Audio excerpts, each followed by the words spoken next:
वो आज का प्रसंग है आत्मदेव ब्राह्मण की कथा।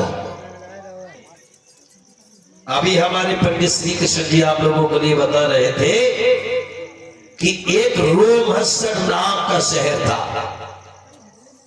क्या? रोमहर्षण नाम का एक शहर था। जैसे आपका ये कस्बा है, इसके लिए क्या बोलते हैं? गंजरवाड़ा। ये भी एक शहर है, कस्बा है। ऐसे ही एक रोमहर्षण नाम का शहर था। उस शहर में एक आत्मदेव नाम के ब्राह्मण रहते थे। ब्राह्मण, और ब्राह्मण की जो पत्नी थी, ब्राह्मणी थी, उसका नाम धुंधकी था। धुंधकी। धीरे धीरे धीरे धीरे समय व्यतीत होता गया, गुजरता चला गया, और ब्राह्मण की उम्र कितनी हो गई? लगभग 40-45 साल। गालों में सिमटा पड़ गए, बुढ़ापे की झलक दिखाई पड़ने लगी, खांसियों, काली काली खांसियों कभी कभी उठ जाती है। ब्राह्मण जी खांसते हैं, ब्राह्मणी पीछे से आ जाती है तो पीठ सहरा देती है। ब्राह्मण कर रहे हैं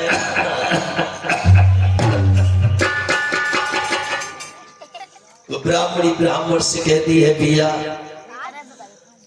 हमारे और आपकी 45 साल की उम्र हो गई, आपको बुढ़ापे ने घेर लिया, मेरे भी गालों में सिमटा पड़ने लगे, तन जर्जर होने लगा है, और हमारे आपके बीच में कोई औलाद भी नहीं है जो आगे के लिए हमारा और आपका वंश चला सके। ब्राह्मणी रो करके अपने पिया पति आत्मदेव के सामने हाथ जोड़ करके कहती है, हे मेरे पति देव, मैं आपसे कुछ कहना चाहती हूँ।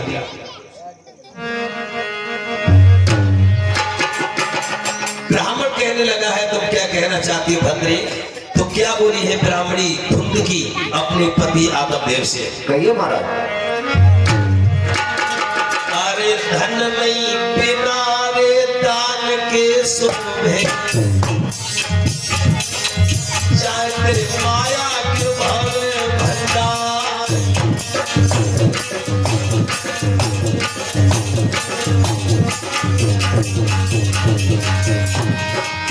ब्राह्मणी कहने लगी है,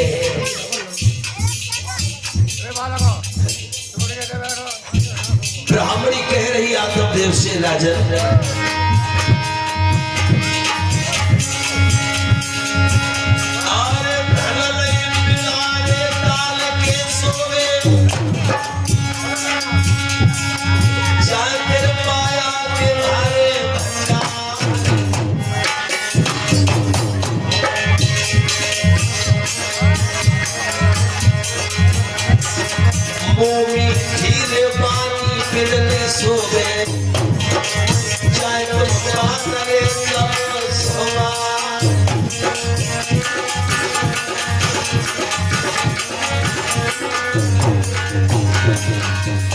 ब्राह्मणी कह रही है,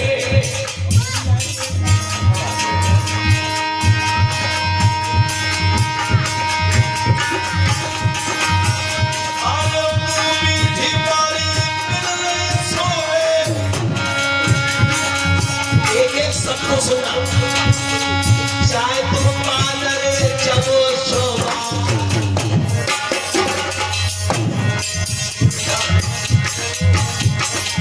शीशो बिना नहीं झुकाए सोवे, चाहे के चुलभिया होए झमकार।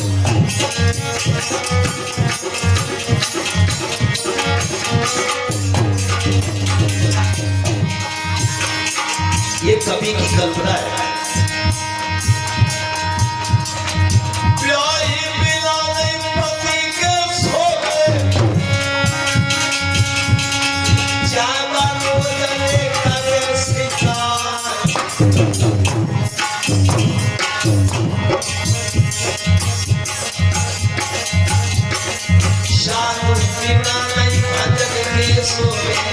चेला हो में चले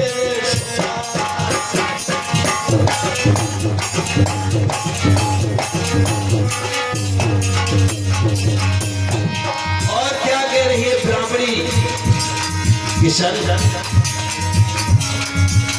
और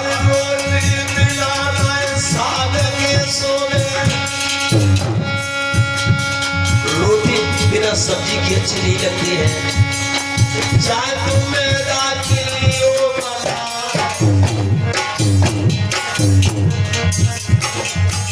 अरे बेटा बिना बुढ़ा खुश हो गए, चाहे तुम सेवक हो गए संसार।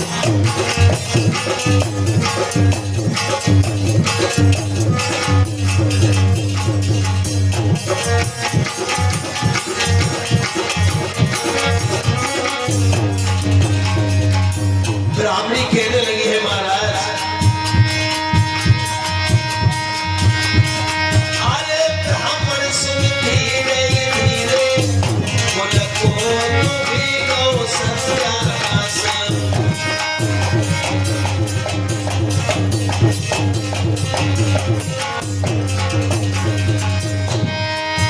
अरे ब्राह्मण सुन ले, ओ ब्राह्मण सुन ले, सुन ले, सुन ले, कुल को भी गौ सत्यानाश।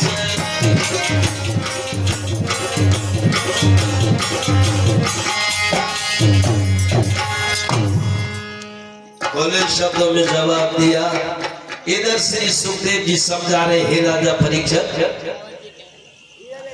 इधर ब्राह्मणी कहने लगी है आत्मदेव ब्राह्मण से, सुन रहे हो राजा, कहिए अब 9 बजे को बाजा, क्यों महाराज ऐसे क्या बात है? बुढ़ापे पे कोई काम होता ही नहीं है। क्यों? खांसी उठे, पसुरील में दर्द होए, चलते पे घुटने फिराए, तासे जो कुछ हो तो जवानी भी अच्छो होते, अब जवानियों घर की चली गई, एक लला लली पैदा नहीं हुए हैं। जब घर के आंगन में कोई औलाद नहीं होगी, संचित नहीं होगी, आगे चल के हमारे तुम्हारे वंश को कौन चलाएगा? मुझे तो यही रात चिंता सताए है, मैं क्या करूं? महाराज आप बात तो सही कह रहे हैं। सही के लिए हम तो कभी गलत कहते ही नहीं है। एकदम से कहने लगे धुंध की, अगर पिया हमारे घर में किसी औलाद का जन्म हुआ, संचित का नहीं हुआ, तो मैं फांसी खा के मर जाऊंगी, मैं जिंदा नहीं रहूंगी। ब्राह्मण कहने लगे हैं, इतनी नादान ना हो, इतनी नादान ना बनो, क्योंकि विधाता ने 6 हाथ किसी को नहीं दिए। 6 कितने? 6 चीजों का मालिक भगवान ने किसी को नहीं बनाया। 6 का वो 6 क्या है? 6 विषय ऋषियों ने रो करके कहा है कि हे परमात्मा, हो नहार भाभी प्रबल बिलक कहो मुन राय, जीवन मरण हार लाभ यस अपयस विधा। विधाता ने 6 विषय को किसी के हाथ में नहीं दिया है। क्या है वो 6 विषय? जीवन और मरण, हार लाभ यस अपयस। शायद ये आदमी के हाथ में होता तो कभी मरता नहीं, आदमी के बस की बात होती तो कभी मरता नहीं। हमेशा क्या कहता किशन कि हम अमर रहे। हार लाभ, मैंने तो ये देखा कि हमारे गांव में सन 2003 में तंबाकू हुई, लोगों में बड़ा हर्ष पैदा हुआ कि तंबाकू बहुत भारी है। इतने ओरे पड़े कि तंबाकू के पत्ता जो दाता रही वो उसकी क्या बोलते लकड़ी, वो भी साबित नहीं बची, खत्म। कब इंसान ने चाहा जीवन मरण हार लाभ यस अपयस, कोई भी इंसान नहीं चाहता है कि हमारा कहीं पर अपमान हो जाए, लेकिन मैंने देखा है अच्छे अच्छे पोस्ट के लोग पिटते देखे। क्या वो चाहते हैं कोई हमें मारे? लेकिन नहीं, 6 विषय परमात्मा ने किसी को नहीं दिए हैं। और ब्राह्मण कहने लगे, हे भद्रे, हे भावनी, इन 6 चीजों का भगवान मालिक है, क्यों इतनी उदास हो रही हो? परमात्मा चाहेगा तो सब कुछ सही हो जाएगा। कहने लगे, धुंध की क्या सही हो जाएगा? अब तो बुढ़ापा आ गया है, 1 साल सिर्फ इंतजार और करोगी। अगर 1 साल में लला और लली पैदा हो गए तो भली है, और नहीं तो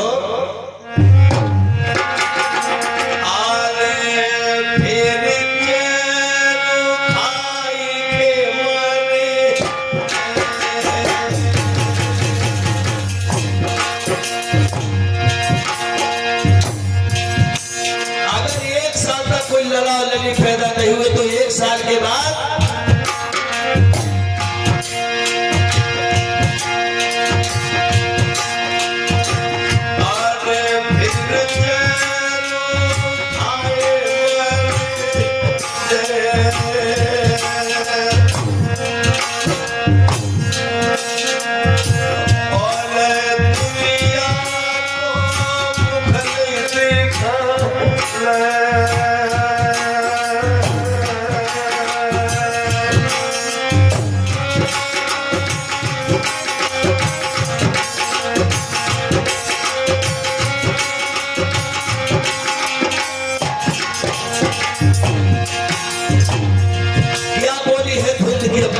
से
श्री सुखदेव जी समझा रहे, हे राजा परीक्षित, जब ये ब्राह्मण इस तरीका से कह रही है, आतंक ब्राह्मण कहने लगे हैं, आप चिंता ना करो, पल से पल में न जाने परमात्मा की क्या कृपा हो जाए।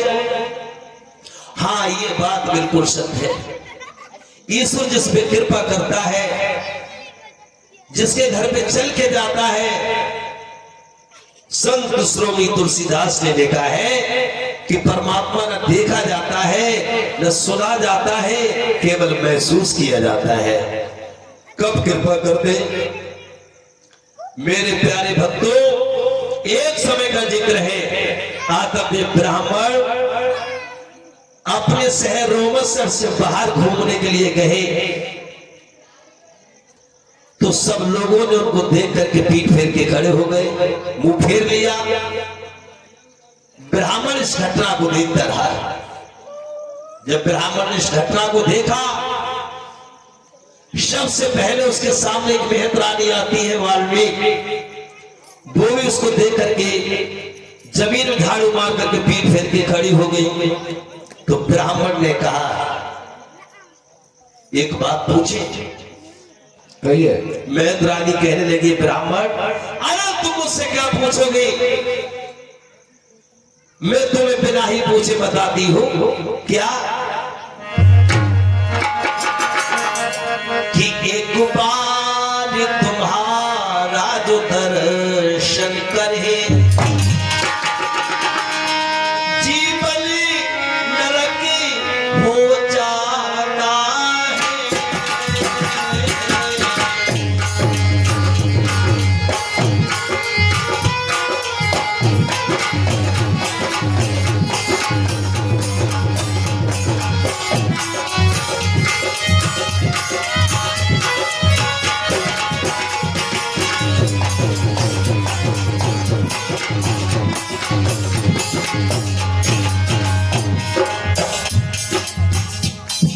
ब्राह्मण के सामने वो मेहतरानी कहने लगी है,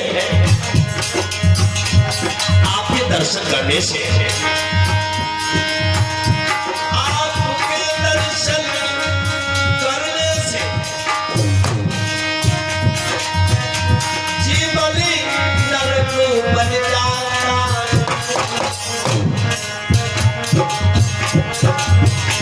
सोने से लेके शाम तक, सोने से लेके शाम तक भोजन भी नहीं होगा।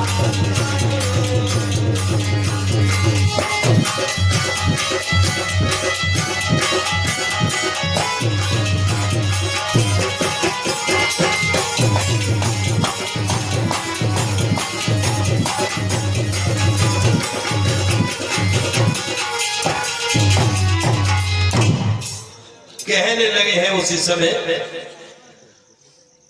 वो मेहतरानी कहने लगी है, ब्राह्मण जी सुन रहे हो? अरे सुन रहे हो आप? कहिए।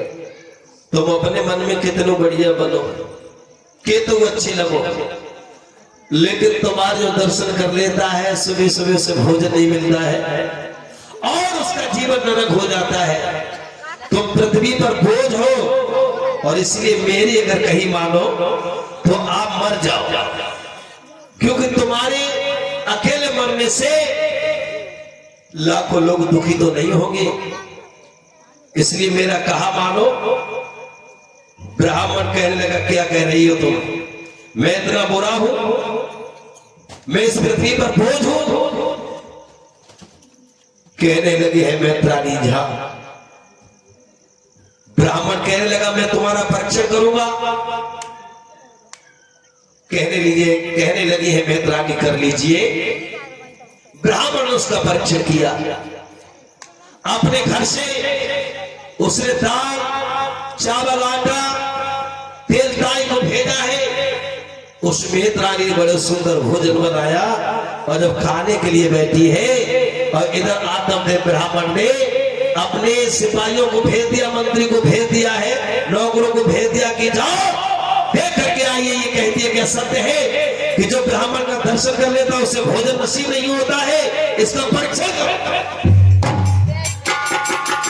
आत्मदेव ब्राह्मण के कहने से उसके नौकर गए हैं उस मेहतरानी के घर पर, तो भोजन बना के तैयार किए और जैसे खाने के लिए बैठी तैसे ही उसके मैके से खबर आई है,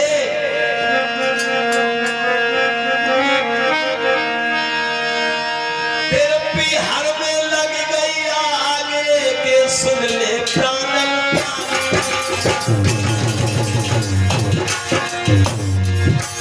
उस मेहतरानी के लिए संदेश आया उसके बिहार से, मैके से। श्री कृष्ण महाराज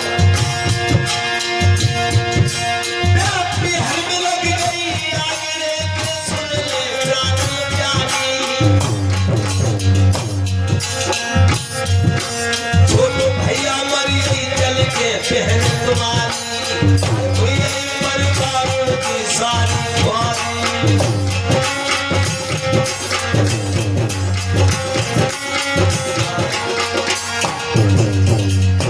अरे मेहतरानी तू भोजन खा रही है, कितना हर्ष मना रही है, तेरे पीहर में आग लग गई जिसमें तेरा छोटा भाई और तेरी बहन जल की खत्म हो गई।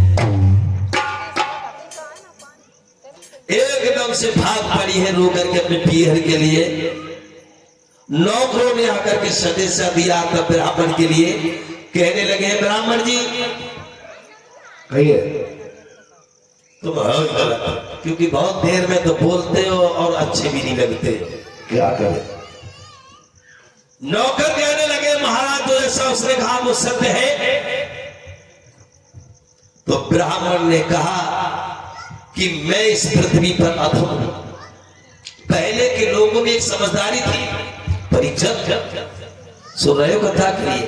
पहले के लोगों में एक समझदारी थी, अगर 4 लोग उससे बुरा कह देते थे तो वो मानने के लिए राजी हो जाता था कि मैं बुरा हूं, इसलिए मुझसे लोग कहते।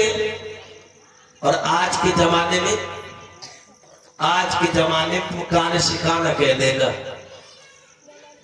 काने से काना कह देना, शराबी से शराबी कह देना, जुआरी से जुआरी कह देना, फिर देखो तुम्हारे घर पे लट्ठू बजेगा। पहले के लोगों में आज के लोगों में जमीन आसमान का फर्क है। जब ब्राह्मण ने सुना कि मुझको देख करके उस मेजबानी के भोजन नसीब नहीं हुआ तो मुझसे ज्यादा इस पृथ्वी पर अधम कौन होगा। अब तो उसने एक संकल्प किया है कि इस धरती पर अब मुझे जिंदा नहीं रहना है, जिंदा नहीं रहना है। उसी समय चला है और हाथ में रस्सी लेकर के कजरी वन में पहुंचा। कजरी वन में उस ब्राह्मण ने क्या किया, एक वृक्ष पर रस्सी डाल ली, फंदा बना लिया और फांसी खाने लगा। फांसी, जो ब्राह्मण ने फांसी लगाई है उस कजरी वन में एक संत कुमार नाम के ऋषि रहते थे। ऋषि किशन, जब ऋषि ने देखा कि मेरे सामने एक जीव आत्महत्या कर रहा है तो महात्मा ने अपना धर्म समझ करके दौड़ करके आए और कहा कि तू कौन है, क्यों आत्महत्या कर रहा है, अरे बात क्या है। आत्मदेव ब्राह्मण के पैर पकड़ के वो संत कुमार ऋषि ने ऊपर को उठा दिया, गले से फंदा निकाला और सामने बिठा करके कहने लगे कि बात क्या है, क्या कारण है, क्या वजह है जो तूने अपने गले में फांसी का फंदा डाल लिया। आत्मदेव ब्राह्मण कहने लगे हैं, अरे महात्मा जी आप तो पूछ ही रहे हो, तुम्हें बता रहा हूं कि मैं इस पृथ्वी पर अधम हूं, नीच हूं, सबसे बुरा इंसान हूं। महात्मा जी कहने लगे क्या बात है, सत्य बताइए। कहने लगे हैं आत्मदेव ब्राह्मण, जो हमें देख लेता है भगवान उसे भोजन नसीब नहीं होता है, और सबसे दुखी तो बात यह है कि मेरी 45 साल की उम्र हो गई, बुढ़ापा आ गया है। मैंने जब तब भी किए, दान पुण्य किए, लेकिन मेरे घर में आज तक किसी औलाद का आगमन नहीं हुआ, किसी संतान का जन्म नहीं हुआ। तो मेरा जीवन ये जीवन नहीं है, इससे तो यही अच्छा है कि हम आत्महत्या करके अपने जीवन को नष्ट कर दें। कहने लगे हैं उसी समय संत कुमार ऋषि, अरे ब्राह्मण तू बहुत बड़ा नासमझ नादान है, तू ब्राह्मण है ही नहीं। तू जानता ब्राह्मण की परिभाषा क्या है, ब्राह्मण किसे कहते हैं। हाथ जोड़ के खड़ा हो गया, कहने लगे हाँ ऋषिवर ब्राह्मण किसे कहते हैं। सुन लीजिए ब्राह्मण असली कौन है, यह करता हो और यह कराता हो, वेद पढ़ता हो, वेद पढ़ाता हो, दान करता हो, दान करता हो, दान लेता हो, ये ब्राह्मण के 6 लक्षण होते हैं। यदि ब्राह्मण में 6 लक्षण नहीं है तो ब्राह्मण नहीं उस पृथ्वी पर अधम है। क्या तूने ये सब किया है।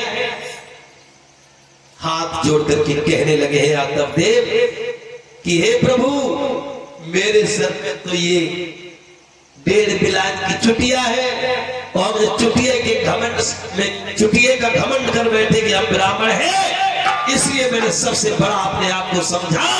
मैंने कभी किसी को ना दान दिया, न किसी को वेद पढ़ाया और न कभी यज्ञ किया। याद रखना। कहने लगी तेरा कर्म ही नीच है, जब तू उत्तम श्रेणी का कर्म करता तो ये दिन तुझे नसीब नहीं होता। और ये बात बिल्कुल सत्य है, जैसा जिसका कर्म है वैसा उसको फल मिलता है। ब्राह्मण दुखी हो गया, कहने लगे मैं जिंदा तो नहीं रहूंगा। संतों का हृदय दयाशील होता है, शील होता है, दया होती है। उस ब्राह्मण पे दया करके संत कुमार ऋषि ने कहा, हे ब्राह्मण कहिए महाराज। अब तू इधर देख। सुनाओ। देखिए मेरे हाथ में क्या है। ये फल है। ये देखा, सभी भक्तों से निवेदन, ये देख रहे हो हाथ में क्या है? बता दो भैया काजी। क्या है ये? ऑरेंज कलर होता है। ये फल है। ऑरेंज कलर होता है, ये फल है। संत कुमार ऋषि ने कहा कि देख ब्राह्मण, ये फल है और इस फल को जो खाएगा उसके पुत्र पैदा होगा। महाराज नहीं बहुत तो परीक्षक को खिला के देख लो, और नहीं है तो प्रैक्टिकल कर लो। दवा तो महाराज बहुत ठिकाने से ले आए हम। संत कुमार ऋषि कहने लगे, सुन, मैं तुझे ये फल दे रहा हूं, ले। और सब महाराज तेरे पर आ रहा हुआ। और इसी के साथ ही साथ परीक्षक रणधीर सिंह प्रजापत ये 100 मुद्रिकाओं का दान भगवान की कथा में देते हैं। भगवान सुख शांति प्रदान करे, सदा कल्याण करे, परमात्मा दीर्घायु को प्राप्त करे, समाज का सम्मान मिलता रहे। ये प्रभु इनके लिए इतनी शक्ति दे कि ये धर्म के लिए यूं ही आगे बढ़ते रहे। और कहने लगे हैं महात्मा जी, सुन ब्राह्मण, कहिए। अरे फल को घर को ले जाइए। क्या नाम है बेटा आपका? नाम बता दो। यही के रहने वाले हो? ये आकाश भाई यही के रहने वाले हैं और ये भगवान की कथा में 20 मुद्रिकाओं का दान दिया है।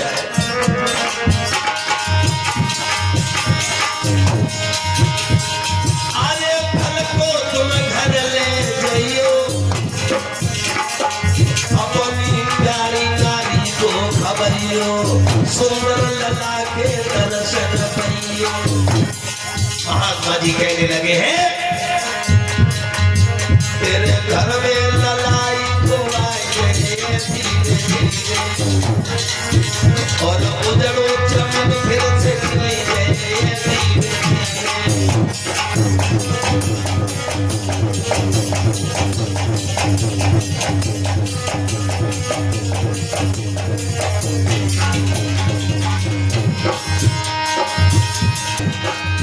ब्राह्मण से कहने लगे हैं संत कुमार जी, तेरे घर में ललाई आए और उजड़ो चमन सब गए धीरे धीरे।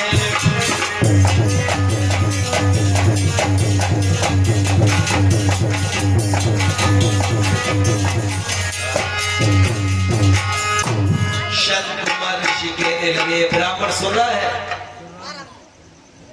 कहिए महाराज। फल वो कहाँ गया? और ये रहा महाराज। देख, इस फल को तुम ले जाओ और अपनी प्यारी, तुम्हारी स्त्री का नाम क्या है? धुंधली। क्या नाम है?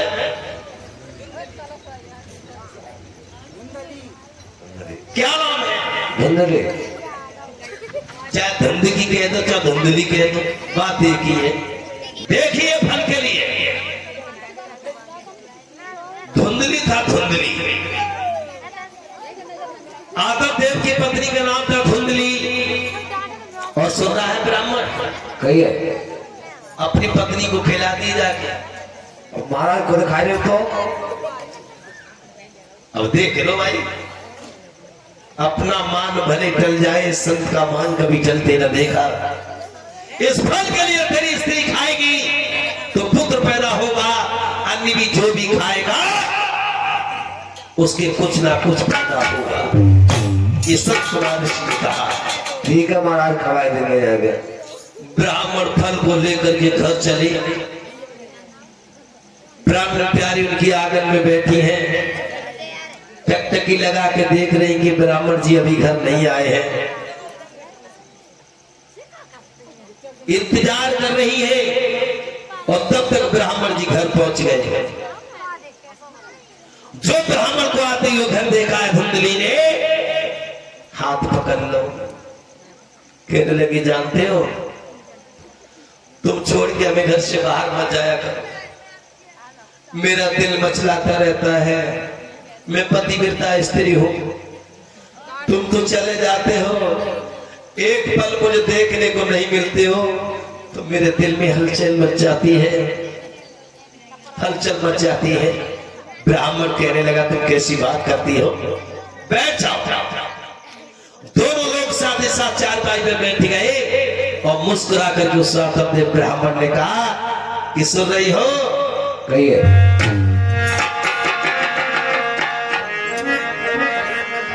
क्या कि दिन फिर गए नारी हमारे, हर घर हुए लाले हमारे, दिन फिर गए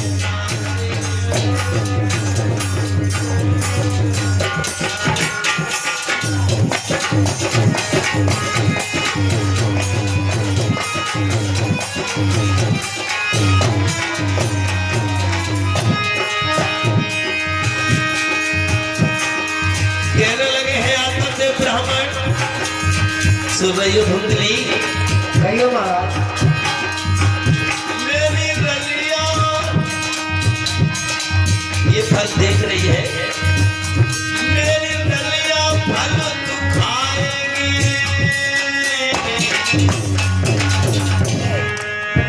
सुंदर लला तू एक चाहे, माँ तुम्हारे पर चाहे दिया है, परीक्षक शक्ति ये मानी लिया है।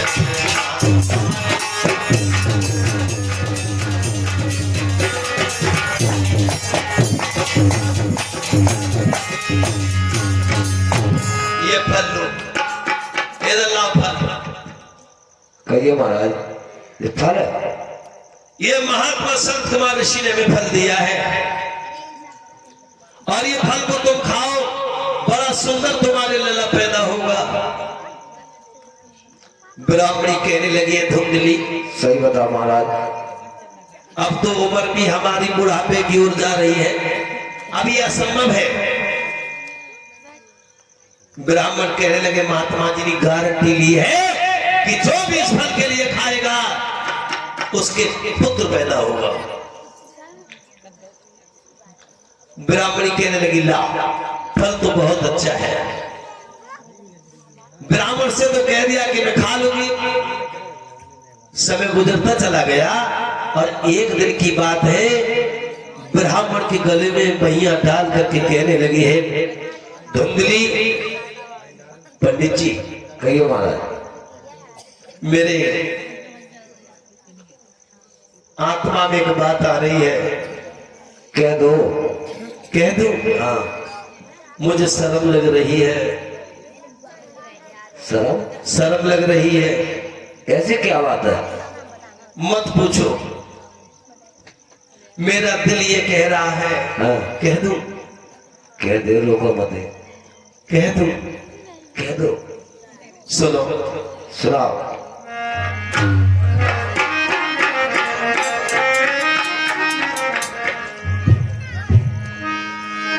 कि फल को मैं जब ये खाऊंगी, इस फल को मैं कब खाऊंगी? सुनो, इस फल को जब मैं खाऊंगी, पल दिल्ली तुम्हें पठाऊंगी, जब तुम घर में रहो सैया, इस फल को मैं नहीं खाऊंगी।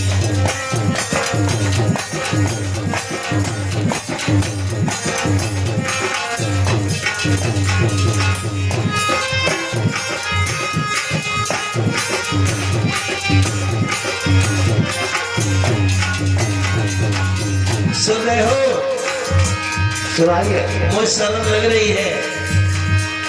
बात कह दो। तुम दिल्ली को चले जाओ, फल कब मैं खाऊंगी,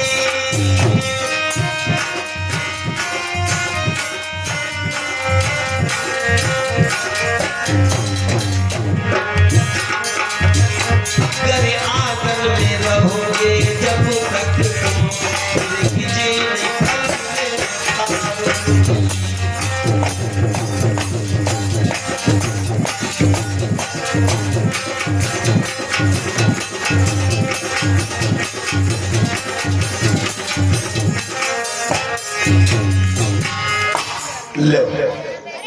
या तो घर छोड़ करके आप कहीं चले जाओ, और ये तुम घर में रहोगे तो मैं फल को नहीं खाऊंगी।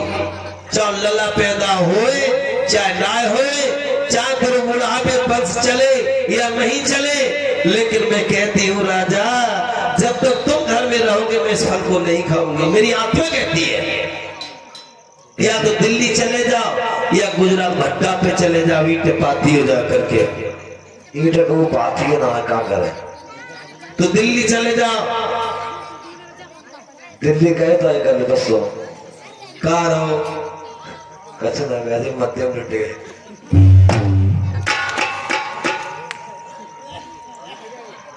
कहने लगी है ब्राह्मणी, कही है अगर तुम घर में रहोगे मैं फल को नहीं खाऊंगी। तो ब्राह्मण कहने लगा है, अगर तुम्हारी यही जिद है तो हम चले जाएंगे। बोले चले तो जाओगे, शर्त एक और है। कौन से? कहने लगी धुंध की, वो शर्त एक ये है कि 1 साल से पहले मैं तुम्हें घर नहीं आने दूंगी। जो बात है। ब्राह्मण कहने लगा, हम तुम्हें एक दिन तो काटना मुश्किल पड़ जाता है जब तुम आंगन में नहीं होती हो, भला हम 1 साल तक तुम्हारे बिना कैसे रहेंगे? बोले कच हो जाए, अगर वंश चलवाओगे तो तुम 1 साल तक घर नहीं आओगे। ब्राह्मण कहने लगा है ठीक है, कैसी कलंक मिट जाए, लला पैदा हो जाए, हम नहीं आएंगे 1 साल से पहले घर। आज फल को दे दिया है धुंधली के हाथ में, और ब्राह्मण दिल्ली के लिए चला गया। बैठी को ट्रेन पे, कह दिया धुंधली से टाटा, मेरी चले जाओ। चले गए। 6 महीने हो गए, ब्राह्मण घर नहीं आया, और धुंधली कहने लगी है कि अब हमने फल को क्या करें।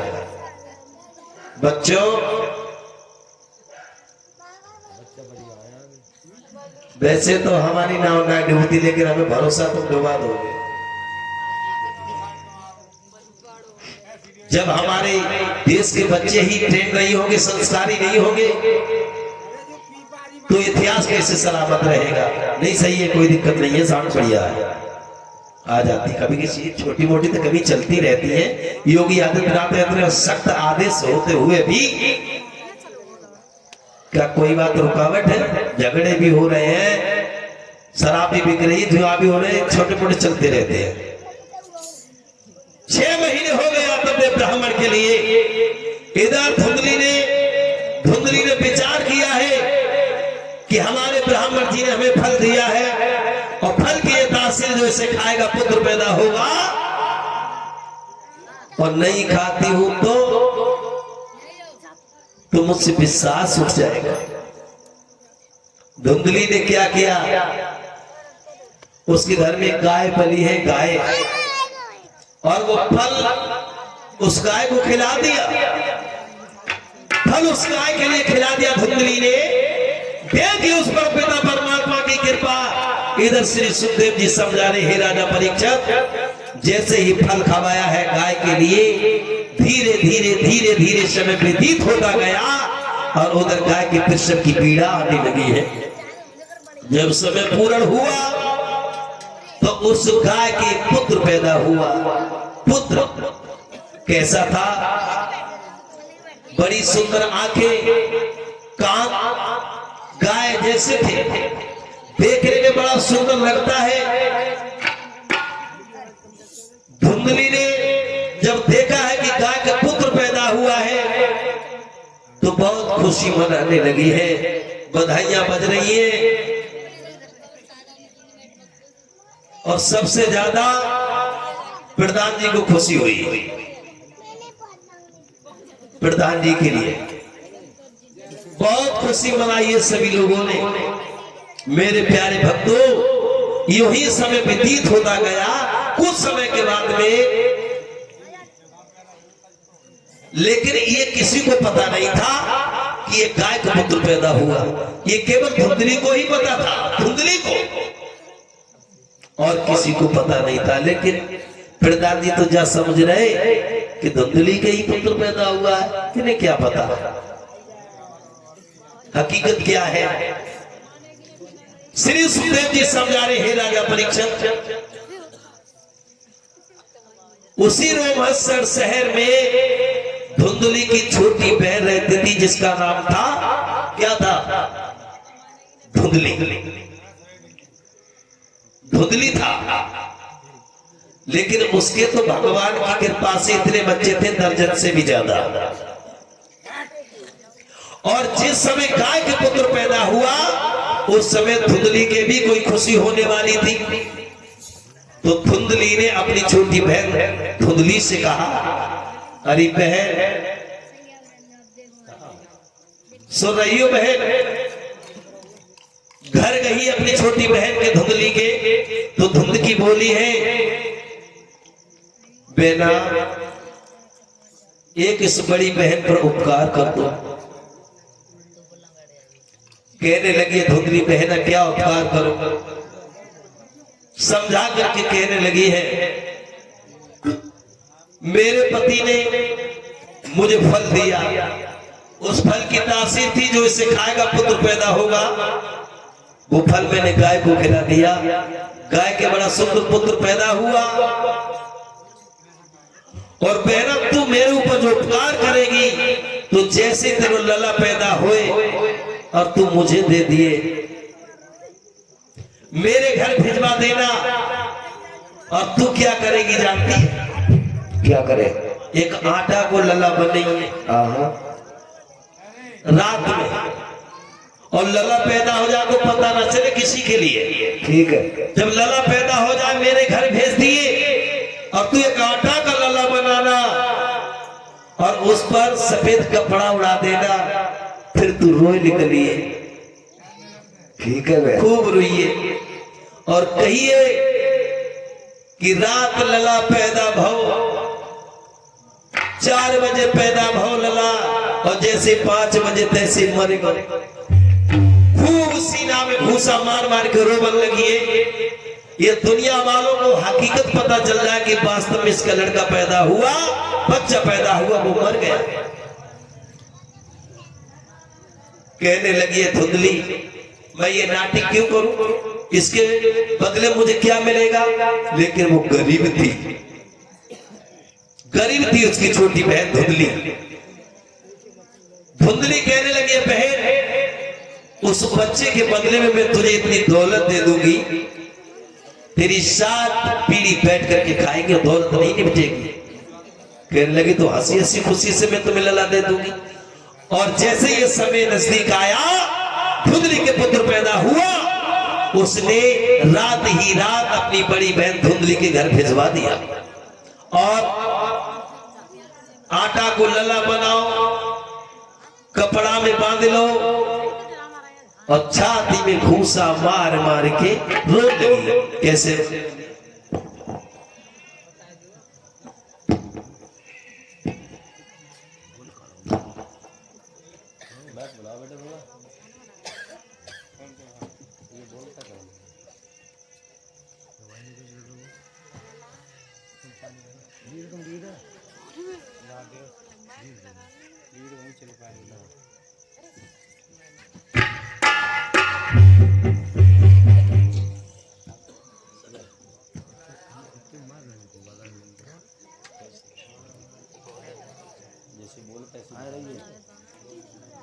जैसे ही लला आटा को बनाओ और छाती में भूसा मार मार के रोबन लगी। कैसे रो रही है?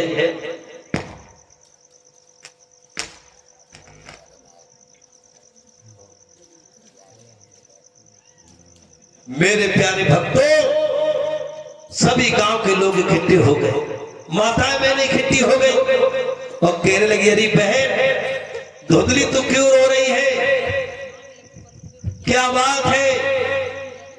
तो धुंधली कहने लगी, बहन रात लला पैदा भव 4 बजे, और जैसे ही 5 बजे सोई मर गया।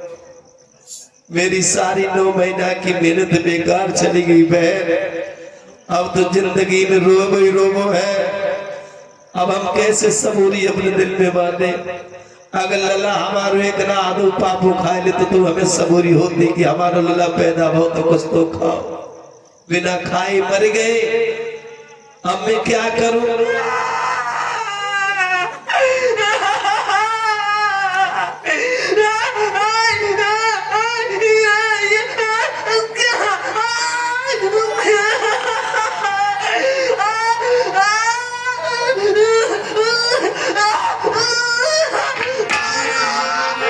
कहने लगी उसी समय धुंधली कि बेटा के बिन अकेली कैसे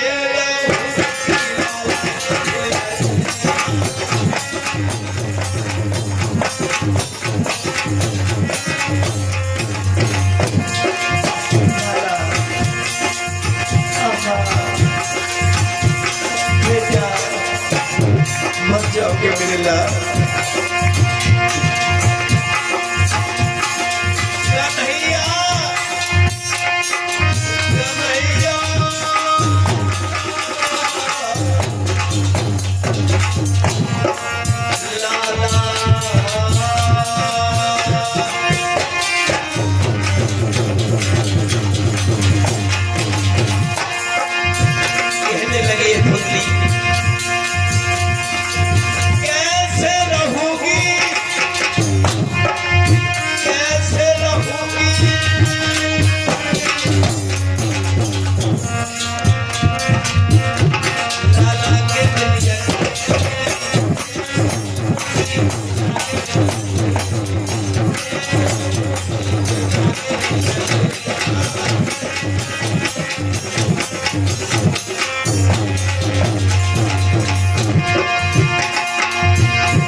अब तो मैया बेलाप कर रही है। जो अम्मा लला के सबर बांध लेती।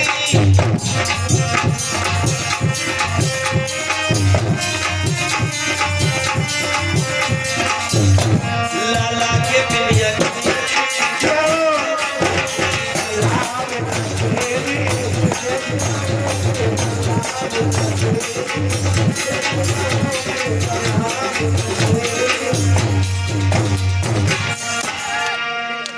छाती में घूसा मार मार के रो रही है। कहने लगी अब हम क्या करें? 9 महीना की सारी मेहनत हमारी बेकार चली गई। और ये बात बिल्कुल सत्य है। चाहे लला 1 हो, चाहे 2 हो, चाहे 4 हो, चाहे 5 हो, चाहे 20 हो। जैसे हमारे ककराले के मुस्लिम खाब 1 दर्जन से ऊपर है और सब बच्चे उनके प्राण से प्यारे हैं।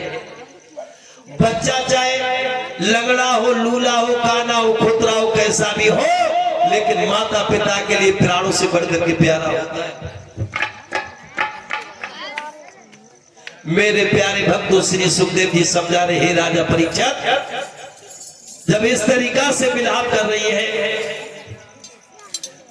धीरे धीरे समय यूं ही गुजरता चला गया। गांव के मुखिया आ गए। उन्होंने देखा कि धुंधली के घर में उसका पति भी नहीं है, सब लोग बाहर हैं। गांव के मुखिया ने, प्रधान जी ने कहा कि तेरे बेटे का अंतिम संस्कार हम करेंगे, लेकिन अपने बेटे का मुख तो दिखा दे। कहने लगे धुंधली मैं अपने बेटे का मुख किसी को नहीं दिखाऊंगी। अगर प्रधान जी तुमको ऐसा ही करना है तो मेरे बेटे के लिए बिना मुंह देखे ही इसका अंतिम संस्कार कर दो। गांव के लोग कहे उसका अंतिम संस्कार किया है, लेकिन लड़का नहीं था, वो आटा का था।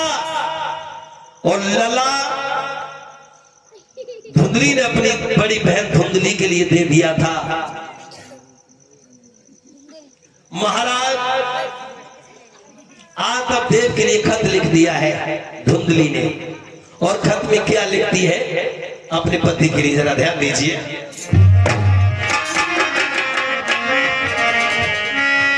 आरे सीधी श्री ने सब लाई लिखो, सब लिखी गई है तो भारी।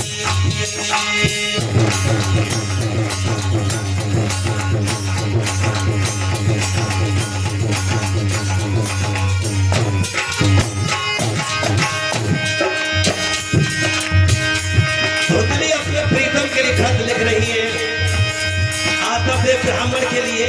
कैसे? आदि परदेश में घूमती ना लो, सयामती ना लो, अब राजा घर तुम पहुँचो आए।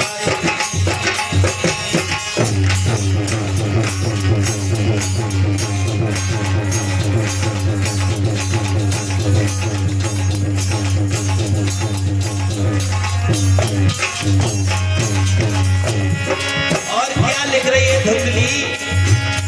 और साल पति तुम्हें बीत गई, राधा बीत गई, सैया बीत गई, रसिया बीत गई, अब तुमसे सही नहीं।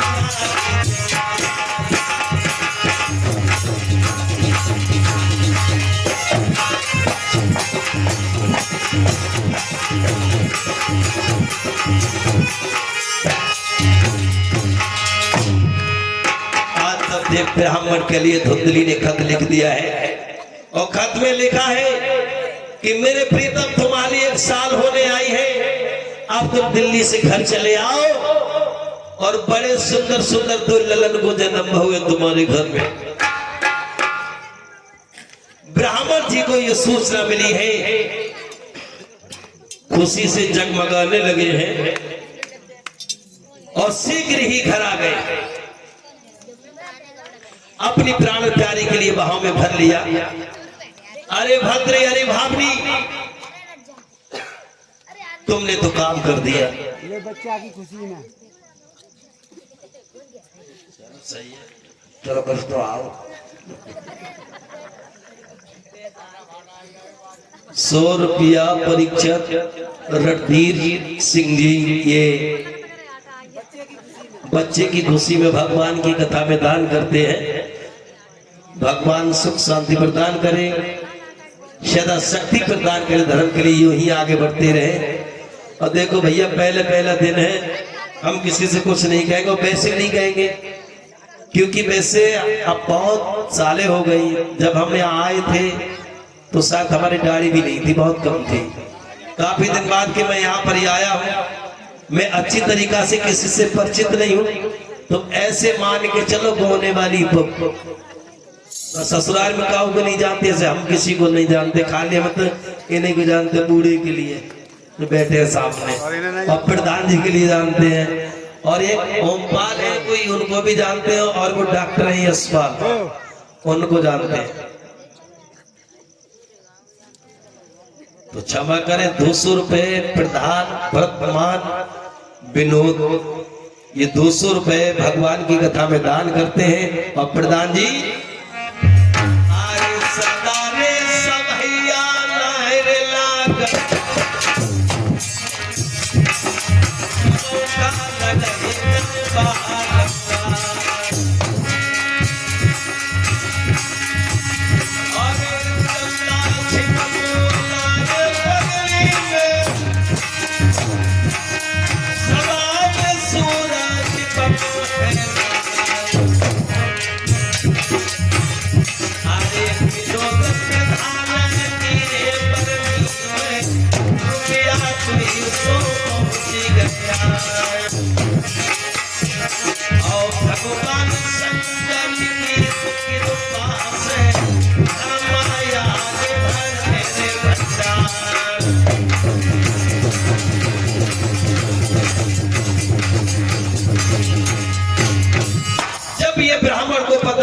है कि मेरे घर में एक नहीं दो बच्चों का जन्म हुआ है।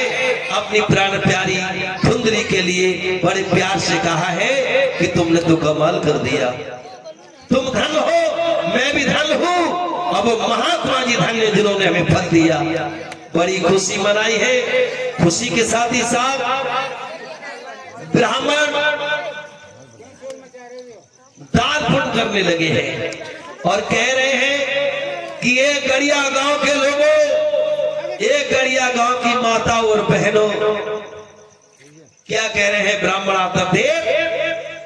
गड़िया गांव की माता और बहनों, पिता कुल बुजुर्गों, मेरे युवा साथी और नन्हे मुन्ने बच्चों, आप लोगों ने सुना होगा कि स्त्रियों के पुत्र पुत्री पैदा होते हैं। देखिए भगवान की हम पर असीम कृपा है कि मेरी प्यारी धुंधली के पुत्र पैदा हुआ है और जो मेरे घर में गाय पली है उसके भी पुत्र पैदा हुआ। अब तो ब्राह्मण के लिए बड़ी खुशी है, बहुत खुशी मनाता है ब्राह्मण। कैसे?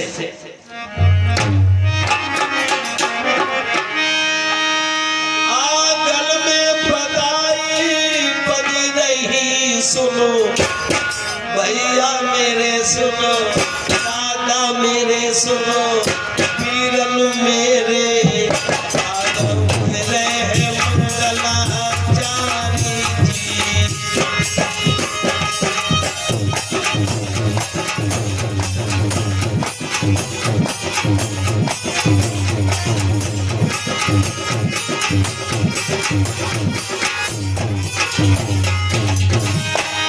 बहुत ब्राह्मण खुश है।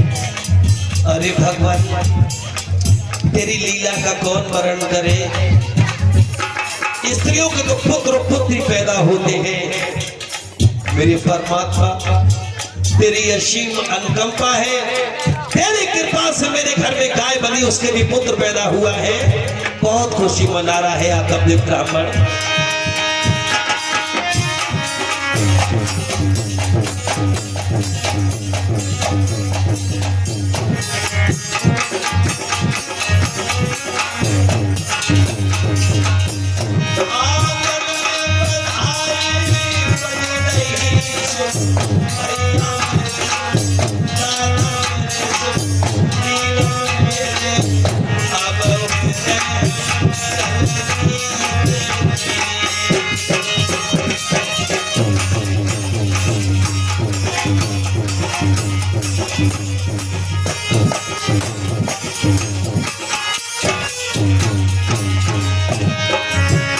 और उस ब्राह्मण ने क्या किया? अब भंडार चालू कर दे, सुनो भैया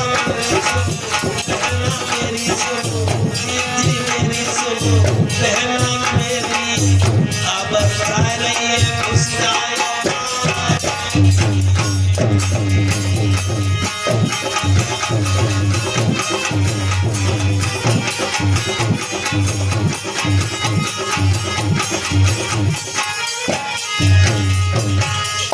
अब तो पूरा रोमशक शहर में खुशी का जयघोष होने लगे हैं, जयकारे होने लगे हैं कि अरे परमात्मा तेरी कितनी विलक्षण लीला है। और वास्तव में यह सत्य है कि परमात्मा का हम वर्णन नहीं कर सकते हैं। उसकी लीला का किसी ने वर्णन नहीं कर पाया, क्योंकि एक भजन में कहा है कि तेरे पूजन को भगवान बना मन मंदिर आलीशान। किसने जानी तेरी माया, किसने भेद तुम्हारा पाया। हारे ऋषि मुनि धर ध्यान, बना मन मंदिर आलीशान। परमात्मा का भेद किसी ने नहीं जान पाया है। परमात्मा ना जाने किस समय क्या कर दे। याद रखो, आज का ये सुनहरा पल हमें देखने के लिए मिल रहा है और ना जाने कल क्या हो जाए, ये किसी ने नहीं जाना। ईश्वर के आगे सारे लोग हम असमर्थ हैं। ईश्वर की महिमा का वर्णन कौन कर सकता है। ब्राह्मण को बड़ी खुशी है कि हमारे घर में गाय के भी पुत्र पैदा हुआ है। भंडारा करने लगा है, ब्राह्मण गरीब गुनियों को दान देने लगा है। चारों तरफ सहनाइयां बज रही हैं, बड़ी खुशी के बाजे बज रहे हैं। धीरे धीरे धीरे धीरे श्री सुखदेव जी समझा रहे हैं, दादा परीक्षित जब वो दोनों बच्चे सियाने हुए, जो गाय का पुत्र था और जो धुंधली का पुत्र था, धीरे धीरे सियाने होने लगे हैं। एक दिन का जिक्र है, धुंधकी ने अपने पति यादव ब्राह्मण से कहा, सुन रहे हो? हेलो, हाँ कहिए महाराज। तुम्हारी बहुएं क्यों चली रहती है हमेशा? तुम बूढ़े हो गए, तुम्हारी भी गुस्सा ठंडी रह गई, भका भका तो रहते हो आगे की तरह। क्या बताए महाराज, तुम जब चले जाते तो मेरा अच्छा नहीं लगता है। जिनकी तो बुद्धि खराब है। धुंधली कहने लगी है, सुन रहे हो? हाँ हाँ, अब तुम पति हो, हम तुम्हारी औरत है, सुनो ध्यान से। सुना। हमारी बैल है जो धुंधली, हाँ हाँ, बाकी लल्ला पैदा भाव। अच्छा। और तुम तो दिल्ली चले गए और घर में तो हमेशा नहीं रहते हो। बाको लल्ला जैसे पैदा भाव मरे गो, और मेरे लल्ला पैदा हुआ, मेरे स्तनों में दूध नहीं था जो मैं अपने बेटे का पालन पोषण करती। ये मेरी छोटी बहन धुंधली ने ही मेरे बेटे का पालन पोषण किया है। ब्राह्मण कहने लगा, क्या कहना चाहती हो? कहने लगी है उस समय धुंधली कि मेरी छोटी बहन के लिए कुछ दान दिया जाए, कुछ दे दो। तो कहते 200 रुपये दे दो। ब्राह्मण कहने लगे, तुम्हारी इच्छा क्या है? बोले कुछ उसको दे दो। 10-5 लाख रुपए बोले दे दो, उसको दे दिया। सब परिवार में खुश है। धीरे धीरे बच्चे दोनों सियाने हुए तो ब्राह्मण कहने लगे, इसका इन दोनों बच्चों का नामकरण किया जाए, इनके नाम रखे जाए। ब्राह्मण को बुलवा दिया और ब्राह्मण जी श्री कृष्ण सिरसौल वाले कैसे उनका नामकरण संस्कार करते हैं, बताओ।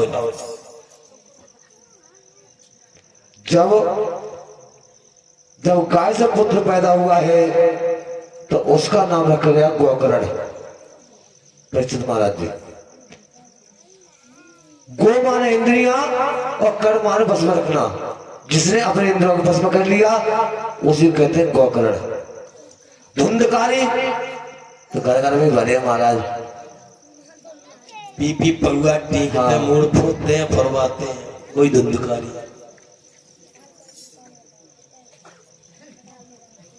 दोनों का नामकरण संस्कार किया है। पंडित जी ने कह दिया, जो गाय से पुत्र पैदा है उसका नाम गोकर्ण है। जिसने अपनी इंद्रियों को वश में करके संकल्प को पूरा किया है वही गोकर्ण है। और जो धुंधली का पुत्र है उसका नाम धुंधकारी रख दिया। अब दोनों में अंतर है। जो गाय से पुत्र पैदा हुआ वो सुबह जब उठता है तो सबसे पहले धरती माँ के चरण छूता है, पैर रखता है और कहता कि हे धरती मैया, तेरा हर इंसान पर बहुत बड़ा उपकार है। क्या कहता है? तुम दीन दुखी कोरी तारत हो। धरती से प्रार्थना करता है माँ, तुम दीन दुखी को तारत हो, सबको भोजन देती हो।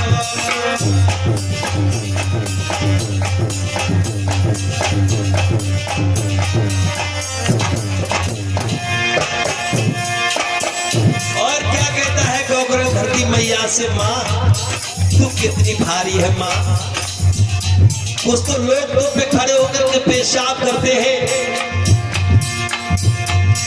कुछ लोग दो पे लाठी मारते हैं, कुछ लोग माँ तेरे ऊपर हवन करते हैं, धर्म का कार्य करते हैं, और कुछ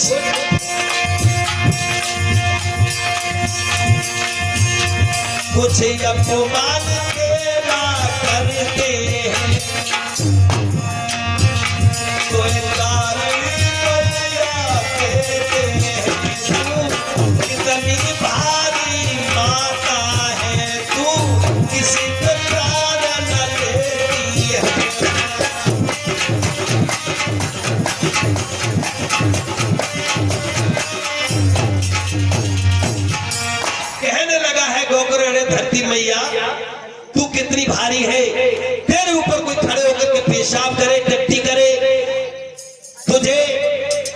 निंदा की दृष्टि से देखे, कोई तुझ में लाठी भी मारता है, माँ तू कितनी भारी है, किसी से कुछ नहीं कहती है, और समय समय पर अन्न पैदा करती है, समय समय पर सब्जियां उत्पन्न करती है, लेकिन माँ तू सबका पोषण करती है। धन है धरती माँ। सबको बधाई देता है गौकर्ण। और धुंधकारी कहीं थान बंधा है तो वहां खड़े होकर पेशाब करता है, देवी देवताओं को गाली देता है, जहां शराबी चार इकट्ठे होते वहीं जाकर के बैठ जाता है, और धर्मगढ़ की मर्यादा को भंग करता है, बहन बेटियों को गंदी निगाह से देखता है। ऐसा उसका आचरण था। सब लोग उससे दुखी थे। दारू पी करके मांस खा करके बलवान हो गया, बहन बेटियों की इज्जत से खेलने लगा।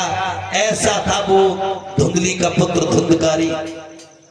लोग घर पे जाते हैं तो गौकर्ण से शिकायत करते हैं, उसके माता पिता से शिकायत करते हैं, आकर ब्राह्मण से कहते हैं कि आज तुम्हारे बेटे ने, उस धुंधकारी ने फलानी बहन बेटी को गंदी निगाह से देखा, उस मंदिर में मूर्ति को तोड़ दिया, घंटों को उतार लिया। सब लोग शिकायत करते हैं तो माता पिता समझाते हैं, अरे बेटे ऐसे कर्म नहीं करने चाहिए जो समाज के लोग तुम्हें निंदा की दृष्टि से देखें। लेकिन दारू के नशे में धुंधकारी कहता है कि हम बर्बाद हैं, हम इस पृथ्वी के ईश्वर हैं, हम इस सब कुछ है। और कहता जो हमसे टकराएगा वो चूर चूर हो जाएगा, जो धुंधकारी से बात करेगा वो मिट्टी में मिला दिया जाएगा। ऐसे धुंधकारी चारों तरफ कोहराम मचाया है। धीरे धीरे और भी जवान हुआ धुंधकारी तो भैंसियों से यारी करने लगा है, दोस्ती, रंडी खाने में जाने लगा है। प्रमाण तो यहां तक हुआ है कि एक सुंदरी नाम की भैंसिया से उसकी मोहब्बत हो जाती है। मेरे प्यारे भक्तों, श्री सुखदेव जी समझा रहे हैं राजा परीक्षित, जब दिन पे दिन धुंधकारी का कोहराम बढ़ता चला गया और सुंदरी नाम की भैंसिया से उसकी मोहब्बत हो गई, तो सारी घर की दौलत को उसी के पास रखता है। दारू के नशे में सारी दौलत को नष्ट कर दिया। जब घर में कुछ नहीं बचा तो माता पिता से जाकर के एक दिन कहने लगा है धुंधकारी, अरे पिताजी सुन रहे हो? कहिए बेटा। तुम्हारे नाम पर अभी कितनी जमीन है? जमीन बेटा अभी तो काफी है। कितनी है? 50 बीघा। अब ऐसा करो, हाँ मेरी बात मानोगे? बेटा मानना पड़ेगा। ये सारी जमीन को बेच करके हमें पैसा दो। सारी जमीन। और ये तुम्हारा बेटा धुंधकारी बिजनेस करना चाहता है। मेहताब चौकीदार। मेहताब चौकीदार यही के रहने वाले भगवान की कथा में 50 मुद्राओं का दान दिया है। प्रभु रक्षक सुख शांति प्रदान करे। ये तुम्हारा बेटा बिजनेस करने वाला है, इसलिए पैसे की आवश्यकता है, जमीन को बेचो। लला तुम छोड़िए, कहाँ है जमीन? पहले ही बेच खाई थे मैंने। अभी 2 बीघा जमीन है, वो भी बेच दो। हमें पैसे की जरूरत है, बिजनेस करेंगे। जानते हो बिजनेस में हम क्या धंधा करेंगे? चरस, गांजा, दारू, एल को सब बेचेंगे, पी करके सबको शेर बनाएंगे। ठीक है बेटा।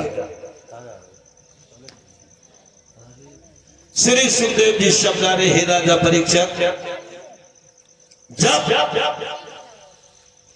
धुंधकारी के पिता आकर थे, ब्राह्मण ने मना किया तो पिता की पकड़ी मुड़िया घुस दी, माता पिता को कुएं में डाल दिया। वो माता पिता डर के मारे घर छोड़ करके भाग गए। श्री सुखदेव जी समझा रहे हे राजा परीक्षित, सुंदरी नाम की जब वैश्या ने सुना है कि माता पिता को इससे घर से भगा दिया, जब मार दिया है, और ये तो धुंधकारी है, ये किसी दिन हमको भी मार सकता है। सुंदरी ने क्या किया? बड़ी सुंदर खीर बनाई, खीर में जहर मिला दिया और कहने लगी है सुंदरी धुंधकारी से, क्या बोले कि प्राणन प्यारे सजन हमारे, कहती है कि प्राणन प्यारे सजन हमारे, आओ पास सरकार, खीर गरम गरम खा लो साजन, अभी करी तैयार, आओ मेरे प्राणन प्यारे, आओ मेरे प्राणन प्यारे,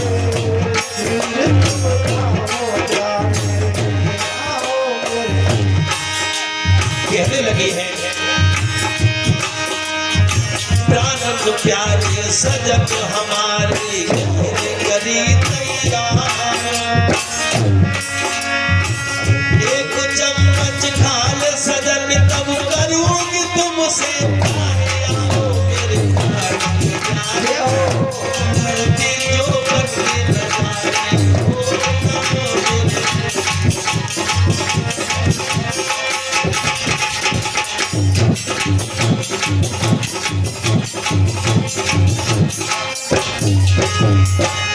कहने लगी उसी समय सुंदरी,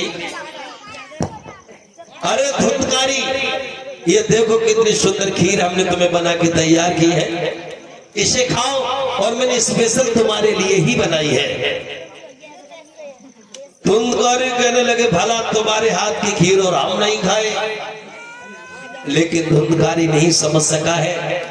श्री सुखदेव जी समझा रहे, हे राजा परीक्षित, उस खीर में जहर मिला हुआ था, जहर, और जो धुंधकारी ने खीर खाई, धुंधकारी खत्म हो गया, मर गया। जब धुंधकारी मर गया तो उसे प्रेत योनि का जन्म मिल गया, प्रेत योनि का। ये प्रेत कौन बनते हैं? जो एक्सीडेंट से मारे जाते हैं, जो फांसी खा करके मरते हैं, जो टकरा के मर जाते हैं, जो पानी में डूब के मरते हैं, जो खुद खुशी करते हैं, जहर खा करके मरते हैं, आग में जल के मरते हैं, जो बिना मौत के मरते हैं, ऐसे लोग प्रेत बनते हैं, ऐसे लोग प्रेत बनते हैं। श्री सुखदेव जी समझा रहे, हे राजा परीक्षित, जब धुंधकारी जहर खा करके मरा है तो उसे प्रेत योनि का जन्म मिला, और प्रेत योनि में जब उसे जाना पड़ा तो नाना रूप उसको बदलने पड़ते हैं। कभी बकरा बन जाता है, कभी भैंसा बन जाता है, कभी शेर बन जाता है, कभी कुत्ता बन जाता है, कभी टाइगर बन जाता है, कभी बिल्ली बन जाता है। नाना प्रकार के भेष बदल बदल करके जहां गोकर्ण सोता है वहीं जाकर के खड़ा हो जाता है। गोकर्ण की जब आंख खुलती है, सपने में भयभीत हो जाता है, तो गोकर्ण कहता है कि अरे भैया, कि भैया जरा बतला तो दो, तुम कौन भेष बदल करे आए हो।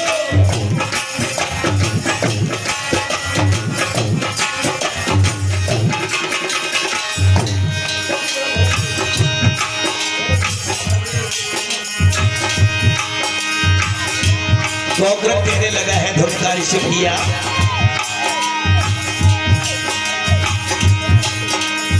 भैया जरा तुम बतला दो, तुम भेष बदल कर आते हो, ये रूप दिखा करके हमको भयभीति के ऊपर आते हो।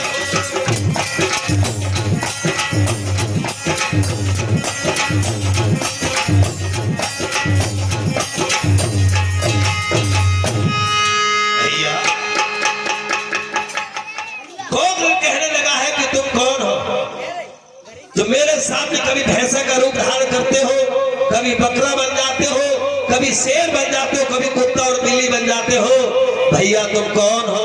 हमें क्यों डर पाते हो? भैया गोकर्ण, मैं धुंधकारी हूँ। धुंधकारी? हाँ। धुंधकारी तो मेरा भाई है। मेरे लिए बेस्ता ने मार दिया। कैसे मार दिया? जहर खिला करे। तुम मर गए? हाँ। तो हमें क्या करना है? तो भैया मेरा उद्धार करो। अरे धुंधकारी, मैं तेरा बड़ा भाई हूं और भाई का कर्तव्य है कि अगर भाई संकट में है तो भाई भाई की मदद करे। अगर भाई संकट में है तो भाई भाई की मदद करे। मैं तेरा उद्धार करूंगा। और इतने से पिंड बनवाए, पिंड। अब बोले भैया मैं अभी जाता हूं गया के लिए, पिंडदान करूंगा और तेरी आत्मा का कल्याण करूंगा। कहने लगे हाँ भैया, मुझे बड़ा दुख होता है, मुझे पीड़ा होती है, मेरी आत्मा का कल्याण करो भैया। श्री सुखदेव जी समझा रहे, हे राजा परीक्षित, जब गया पहुंचे हैं, पिंडदान किए हैं, लेकिन उस धुंधकारी का उद्धार नहीं हुआ तो रोक के कहने लगा, धुंधकारी भैया अगर तुम अपने छोटे भाई धुंधकारी का उद्धार करना चाहते हो तो एक सिर्फ मेरी बात मान लो। गोकर कहने लगा, क्या कहना चाहते हो? तो कहने लगा है उसी समय धुंधकारी, मेरी आत्मा के कल्याण हेतु भैया और भगवान की कथा मुझे सुनवा दो।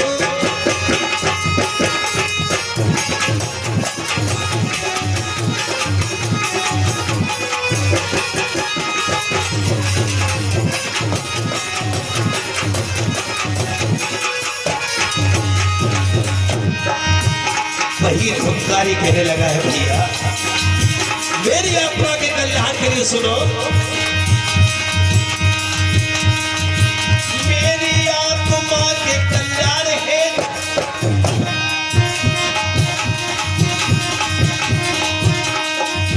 भगवान की कथा का प्रसंग सुनवा दो। सात दिल की भागवत द्वारे पर मेरे भैया जल्दी कर।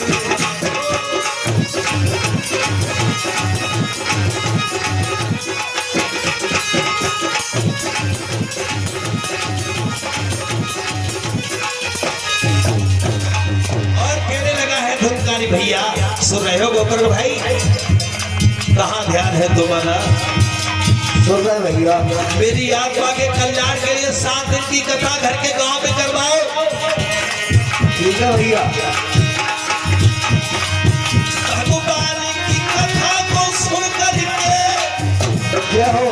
मेरा कल्याण हो जाएगा, मेरा भी नहीं साथ साथ कड़िया बालों का उद्धार हो जाएगा।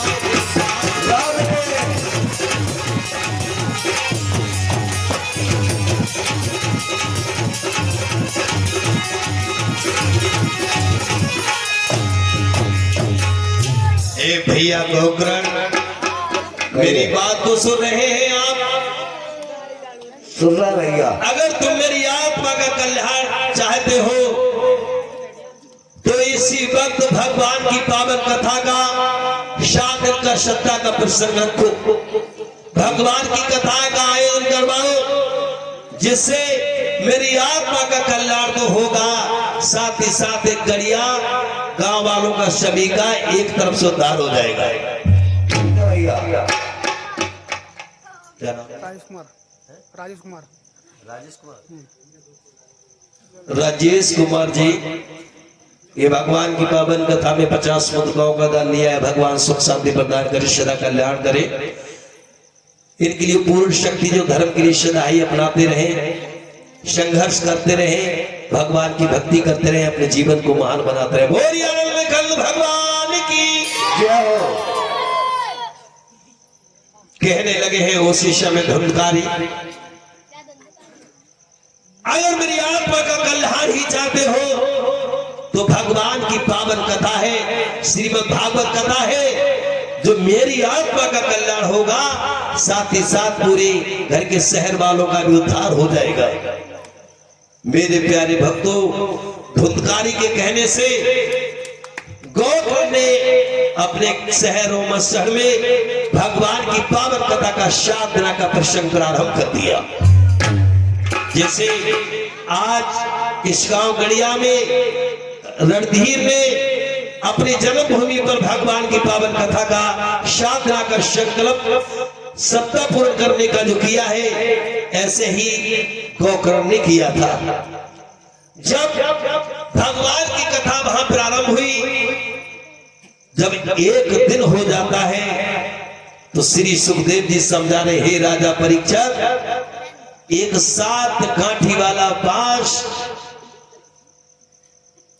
गड़ा हुआ था, 7 गांठी वाला बांस गड़ा हुआ था।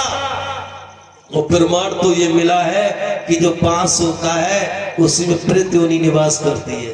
ऐसा ही है, बांस में प्रेत योनि निवास करती है। धुंधकारी उसी बांस में बैठ गया। जब एक दिन हो जाता है कथा के लिए तो एक गांठी फट जाती है, जब 2 दिन हो जाते हैं तो 2 गांठी फट जाती है। ऐसे श्री सुखदेव जी ने बताया कि 1 दिन 2 दिन 3 दिन, जब 4 दिन गुजर जाते हैं,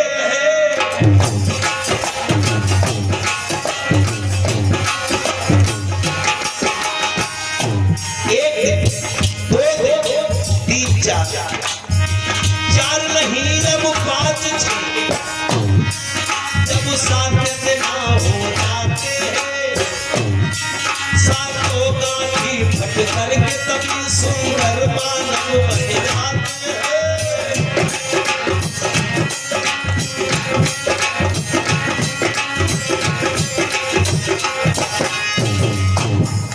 एक दिन 2 दिन, जैसे ही दिन गुजर जाते हैं गांठी फट जाती है। और जैसे 7 दिन पूरे हुए हैं, 7 गांठी फट गई और एक सुंदर रूप में एक मानव बनकर के धुंधकारी तैयार हो गया, खड़ा हो गया। और जैसे खड़ा हुआ, दोनों हाथ उठा करके कहना, बोलिए भागवत महापुराण की, बोलिए गोकर्ण महाराज की। कहने लगा है, धुंधकारी भैया, भगवान की इस पावन कथा में बड़ी ही शक्ति है। जिस कथा को सुन करके मुझ पापी का, मुझ प्रेत योनि वाले का उद्धार हुआ है। और इन्हीं शब्दों के बाद में आसमान से विमान आया, उस विमान पर बैठ करके स्वर्ग धाम के लिए चला गया। जब धुंधकारी चला गया तो गांव वालों ने इतराज किया कि अरे गोकर्ण, तुमने जो कथा यहां सुनाई है हम सभी भक्तों ने सुनी है, लेकिन तुमने ऐसा हमारे साथ में अन्याय किया है। आसमान से विमान तुम्हारे भाई को लेकर के चला गया, पर मुझे क्यों नहीं ले गया? हमारा क्यों नहीं उद्धार हुआ? क्या कारण है तुम्हारा उद्धार? तो कहने लगे उसी समय गोकर्ण भैया, तुमने कथा में तो बैठे, पांडाल में तो बैठे, बहुत तमाकू छाट रहे। श्रीनिवास भैया इसी गांव के रहने वाले, भगवान की कथा में 50 मुंड गांव का दान दिया है। प्रभु सुख शांति प्रदान करे और इनके घर में ये तो सुख दे दे परमात्मा, सब परिवार वालों को ये तो सुखी कर दे कि कथा में तो ठीक राजा। कहाँ जा रहे हो? घर जा रहे हो क्या? यही बैठो। कहने लगे हैं उसी समय धुंधकार गोकर्ण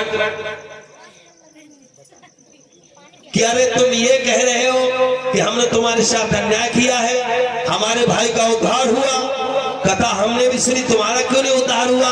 तो तुमने कथा सुनी कैसे? कैसे सुनी? कुछ लोग पंडाल में आते हैं तो क्या रूप लेकर के आते हैं? सुनो, कथा सुनने का इनका भाव कैसा है कि कुछ लोग कथा में आते हैं और क्या जाने शास्त्री जी कैसे है।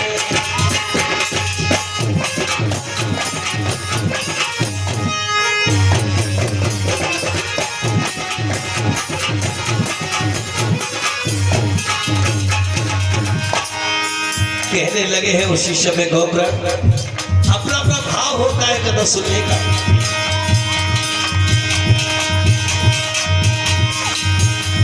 कुछ लोग कथा में जाते हैं, क्या रूप लेकर के? प्रधान जी, जाने शास्त्री जी कैसे मोटे हैं, जाने पतरे हैं, जाने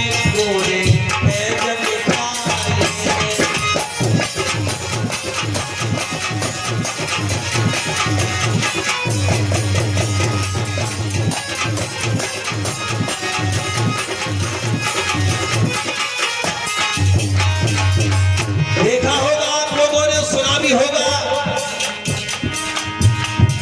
कथा में अब चोरियां हो रही हैं। कुछ लोग कथा के बदले में जूता चप्पल ले जाते हैं। सुनो, कुछ लोग कथा में बैठ करके और भावना पूरी कर लेते हैं।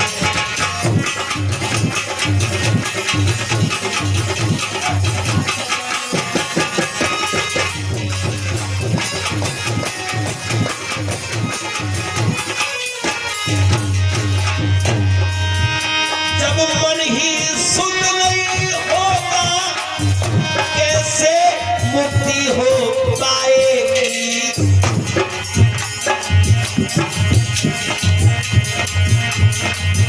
चलते दरिया में नाव गिरी मेरे भैया डूब जाए।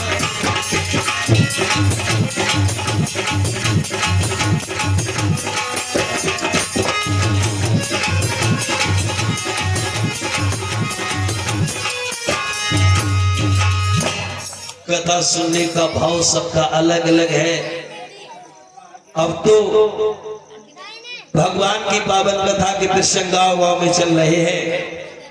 मैं खुद सुनता रहता हूं अपने कानों से कि लोग अब जाते हो कैसे जाते कि चिपटा वाला कभी कमर पर धर के मारता, कभी लेट के बजाता,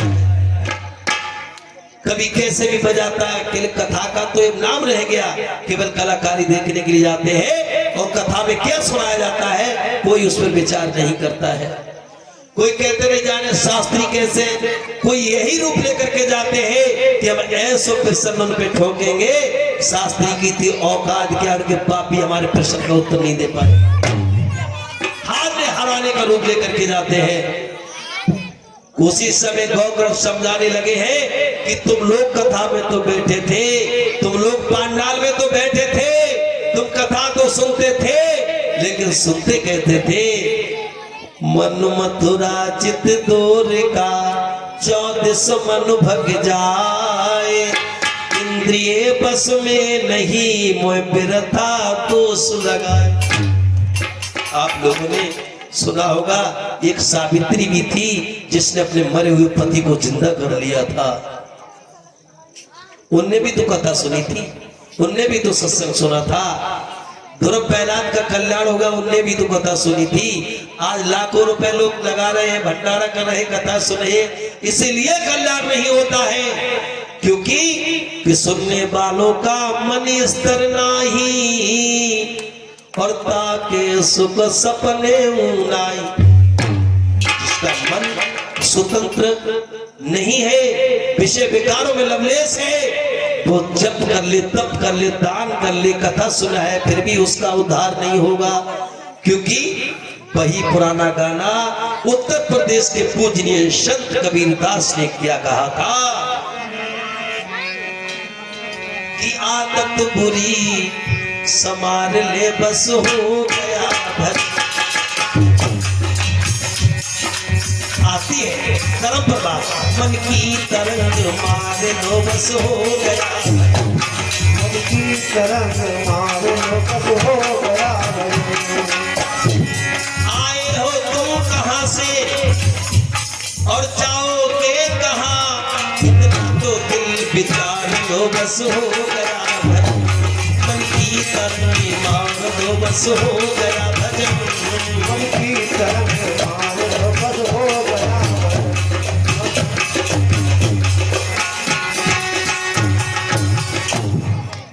आदत बुरी समार लो बस हो गई कथा, मन की तरंग मार लो बस हो गया भजन। आखिर क्या है बताओ, इस मन को इतना तुमने रंगीन बना लिया है, मन के गुलाम हो गए हो। मैंने तो यहां तक देखा है इतनी छोटी बीड़ी का और इतना बड़ा आदमी गुलाम हो गया है। जब उसे तलब लगती है तो बीड़ी कहती चल इधर, तो वे चले जाते हैं और दम लगा करके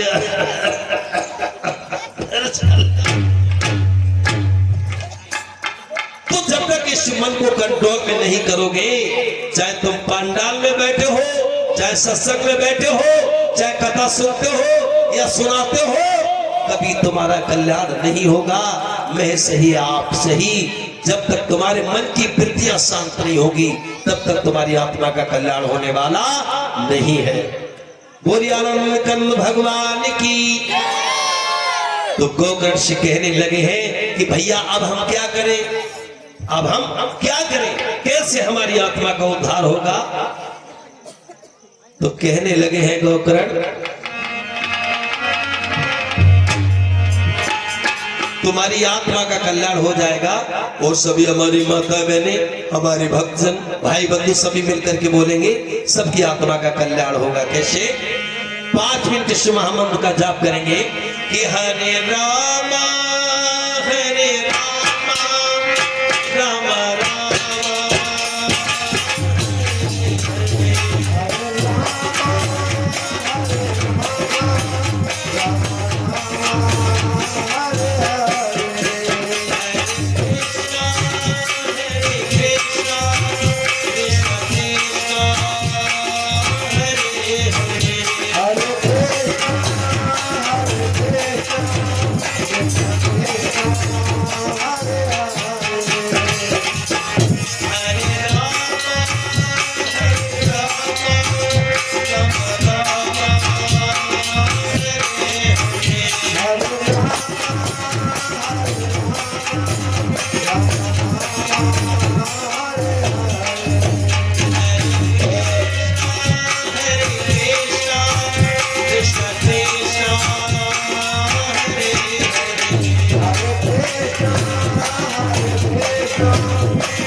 तो लेके खबरिया दे दाऊदी की पंथर वो तो लेके खबरिया दे दाऊदी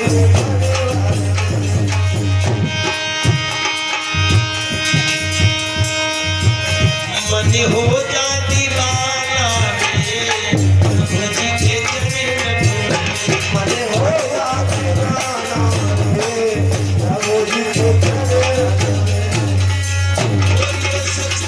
भगवान की, बोलिए गुरुदेव भगवान की, बोलिए शंकर भगवान की, भगवत महाप्राण की, शिक्षक महाराज की। मेरे प्यारे भक्तों, तो आपने इस महिमा को सुना है कि भगवान की पावन कथा से, भगवान की पावन कथा सुनने से उस प्रेत योनि वाले धुंधकारी का भी उद्धार हो गया है। तो हमारे तो कल भी है, हम जीवधारी है। अगर तुम्हें विश्वास है, परमात्मा से प्रेम है, तो जरूर ही तुम्हारा उद्धार होगा। और मैं ये सत्य कहता हूं कि उस परमात्मा की भक्ति करो, परमात्मा का भजन करो, क्योंकि आया था सिकंदर, क्या ले गया यहाँ से, हाथ दोनों खाली बाहर कफन से निकले और हमने न जान पाया कैसे शकुन से निकले। जब माँ के उदर में जीव उल्टा लटका होता है, जब बच्चा पैदा होता है तो पहले उसका सर बाहर होता है, तो माँ के उदर में उल्टा लटका होता है, वो नरक है। उससे परमात्मा ने तुम्हें सलामत निकाल दिया है। अभी हम मोक्ष में है। अगर हम परमात्मा का चिंतन करेंगे, सुमरन करेंगे, भक्ति करेंगे, तो हमारा निश्चय कल्याण होगा और हमारे जीवन में कभी दुख नहीं आएगा। बोलिए वृंदावन बिहारी लाल की। तो ये कथा यहीं पर ही संपूर्ण होने जा रही है और समय भी काफी हो गया। तो आरती के लिए